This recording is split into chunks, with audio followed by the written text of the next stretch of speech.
C'est ce qui nous enthousiasme le plus en tant qu'Américains. Les Iraniens ont accepté d'inviter à nouveau les inspecteurs de l'AIEA dans le pays. C'est une étape importante pour le peuple américain et la première étape vers une dénucléarisation permanente. Ou alors, la fin définitive du programme d'armes nucléaires en Iran. Et c'est exactement ce que nous voulions faire, c'est exactement ce que nous avons demandé qu'il se produise. Nous avons beaucoup progressé dans d'autres négociations nucléaires, ce qui m'amène à la dernière étape, établir le processus pour les prochaines négociations techniques. L'Iran a accepté d'ouvrir la voie au retour des inspecteurs nucléaires internationaux. Il s'est engagé à maintenir le passage libre par le détroit d'Ormuz.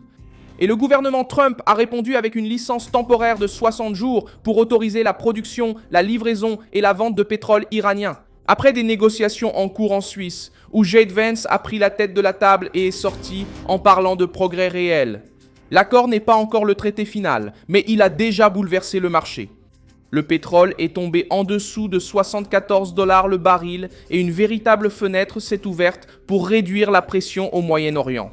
Washington a accepté d'alléger partiellement les restrictions économiques pour une durée limitée, mais a lié ce geste à des engagements qui touchent au cœur du régime iranien. Inspection nucléaire, libre circulation à Ormuz et avancée technique vers un accord formel. Téhéran a menacé de se retirer, s'est plaint de la pression publique de Trump, a tenté de tirer sur la corde, mais est resté à la table jusqu'après 1 h du matin. C'est là que la diplomatie de la force est apparue clairement. Le régime est entré en voulant gagner du temps et est sorti obligé d'accepter une surveillance, un pétrole conditionné et un dialogue direct avec les Américains. Qu'est-ce que l'Iran a vraiment accepté? Pourquoi Trump a-t-il autorisé le commerce du pétrole pour seulement 60 jours? Comment Vance a-t-il tenu bon lorsque Téhéran a menacé de tout abandonner? Je vais tout te raconter. Si tu aimes ce genre de contenu, direct et sans détour, pense à t'abonner car ici il y a une vidéo comme ça tous les jours. Les négociations ont eu lieu dans le complexe de Bürgenstock, près du lac des 4 cantons, en Suisse, avec la participation directe de J.D. Vance, de représentants américains, d'autorités iraniennes et de médiateurs impliqués dans l'effort pour freiner l'escalade au Moyen-Orient. Le gouvernement Trump a mis 3 points sur la table. Empêcher que le programme nucléaire iranien ne recommence à fonctionner dans l'ombre, garder le détroit d'Ormuz ouvert au commerce mondial et tester si Téhéran accepte de transformer sa promesse en action. L'Iran a accepté de permettre aux inspecteurs de l'Agence internationale de l'énergie atomique d'entrer sur son territoire, un geste que Washington a considéré comme une avancée importante. Parce que l'inspection nucléaire a toujours été l'un des points les plus sensibles du conflit. La licence du Trésor visait un soulagement temporaire, non un chèque en blanc. Le récent a autorisé pendant 60 jours la production, la livraison et la vente de pétrole d'origine iranienne dans le cadre négocié. Cela permet de dynamiser le marché et de réduire la pression sur l'énergie, mais cela maintient la pression du temps contre Téhéran. Le message est simple. Si l'Iran respecte les règles, la discussion avance. S'il essaie de tromper, l'autorisation pourrait n'être qu'une courte pause avant de nouvelles mesures. Trump a libéré le pétrole non pas par confiance aveugle, mais pour transformer chaque baril en un test d'obéissance du régime. L'impact a été rapide. Le pétrole est tombé en dessous de 74 $ le baril. Lorsque Washington obtient de Téhéran un engagement pour un transit libre, le marché comprend qu'il y a moins de risques immédiats. J.D. Vance est également apparu comme une pièce maîtresse de cette avancée. Il a affirmé que les Iraniens avaient menacé d'abandonner les négociations après les réponses dures de Trump sur les réseaux sociaux, mais qu'ils ne sont pas partis.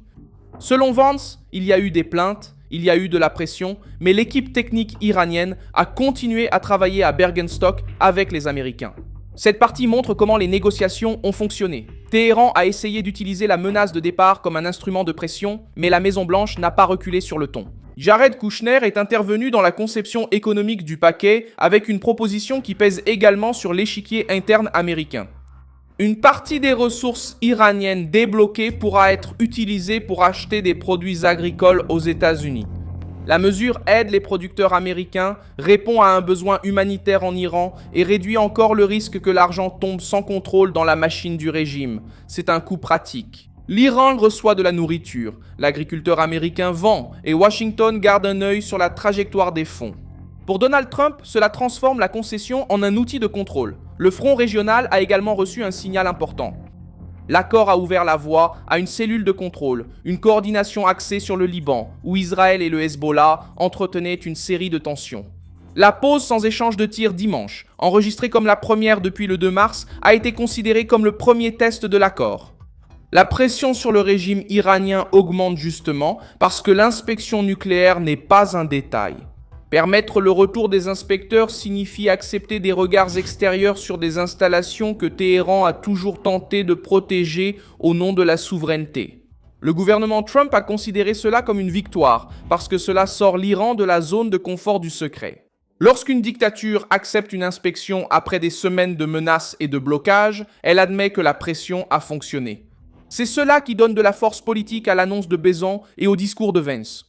L'accord révèle également un changement de méthode à Washington. Trump n'est pas intervenu uniquement avec des sanctions, ni seulement avec des discours. Il a combiné pression militaire, négociations directes, incitation économique et délais courts. La licence pétrolière dure 60 jours parce que la Maison-Blanche veut des résultats rapides. L'achat de produits agricoles est inclus parce que l'accord doit générer un gain concret pour les États-Unis. L'inspection nucléaire est incluse parce que sans contrôle technique, il n'y a pas de confiance. Le détroit d'Ormuz est inclus parce que sans passage libre, c'est le monde entier qui en paie le prix. Alors que la diplomatie progressait en dehors des États-Unis, Trump a ouvert un autre front dans la capitale américaine en exigeant une punition sévère contre le vandalisme au Lincoln Memorial Reflecting Pool à Washington. Les autorités ont signalé des arrestations et des convocations, et la procureure Jeanine Pirro a promis de poursuivre les personnes impliquées. Trump a rappelé que la destruction ou la tentative de destruction de monuments fédéraux peut entraîner jusqu'à 10 ans de prison. Le message était clair, il s'agissait de rétablir l'ordre. Tout en négociant avec des régimes étrangers, le gouvernement promet aussi d'agir contre les atteintes aux symboles nationaux sur son propre territoire. Ce front intérieur suit la même ligne politique. Trump essaie de montrer qu'il n'y a aucune place pour le vandalisme contre le patrimoine historique. Dans le domaine de la sécurité, le Pentagone sous Pete Hegseth a également maintenu l'opération contre les réseaux de narcotrafic dans l'hémisphère.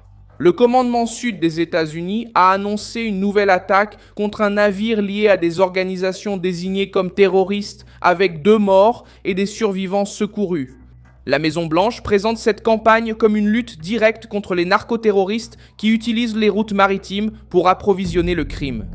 L'action montre que, même avec l'attention portée à l'Iran, Washington n'a pas relâché la pression contre les cartels et les groupes criminels proches du territoire américain.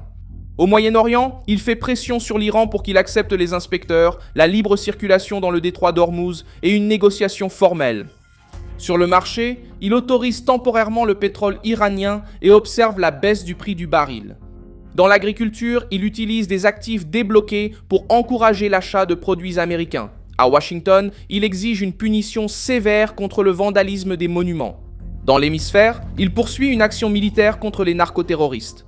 Vance est apparu pour dire que les fondations ont été posées, mais que la maison doit encore être construite. En termes simples, l'accord a commencé, mais l'Iran doit encore prouver qu'il ne fait pas que gagner du temps. Téhéran a essayé de transformer la pression en théâtre, mais la menace de quitter la négociation n'a pas fait capoter les négociations. Je suis Milson Alves, global, internationaliste, et mon objectif est de vous tenir bien informé avec la vérité chaque jour. Les liens des actualités se trouvent dans la description de la vidéo. Like la vidéo, abonne-toi et consulte les commentaires pour t'impliquer davantage avec la communauté Milson Alves.